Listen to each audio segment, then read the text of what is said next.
The Ballad of John Clare. I'm going to read an excerpt from chapter 6, and it's from a work of fiction, not a biography, but a work of fiction. It's called The Ballad of John Clare by Hugh, Lupton. I came across this work of fiction at the library and was drawn to it because I have a book of John Clare's poems. After reading but a few of them, I left it in a corner to gather dust. That was my first reading of the renowned Depressive John Clare. I could see too much of my old unregenerate self in his poetry, and for me, it was just introspection and self-condemnation by another means. I forgot about him, deliberately.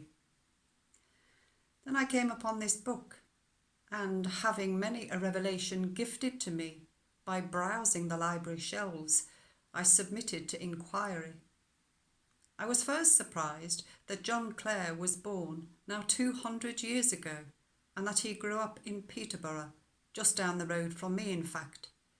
It interested me to discover just what caused the melancholy of this 17-year-old young man in 1811, as he lived a harsh life in the agricultural East Midlands. Fast forward, I thought, to 2011, and how would he have fared with all the privileges of the cosseted and overindulged youth?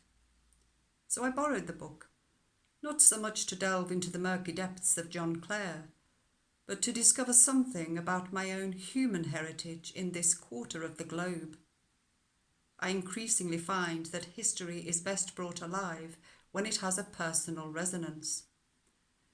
And I am not disappointed with the novel, which is a work of fiction. As a work of fiction, it unveils just a slice of how I would have lived in these parts if I had been born then, instead of now. And I like such comparisons because they are humbling and foster gratitude. It has also given me an empathy for the much admired John Clare as I revisit his poetry with a more discerning eye. He was doing as I have always done, just setting down his thoughts to paper, and the poor soul was out of his time and out of sync with his fellows. He was, as Father Thomas Keating used to say, just expelling all the rotten sewage from his soul. John Clare also hated religion, but loved and sought for God. This excerpt hit me in the heart, for it reveals something with which I am very familiar, how a little bit of truth tells the biggest lie, and how we cannot undo the lie or the trouble and devastation that it brings. And I am heartened that I myself did not invent the concept. This is the excerpt. Will Bloodworth knows that he has lied, and he knows with equal certitude that he cannot renege upon that lie. And so there is a part of him that lies to himself about the lie and would have it to be truth. And there is a part of him that knows that by doing so, he locks himself into a double falsehood. There is a part of him that would gladly see the gypsy swing, as sweet revenge for making a fool of him.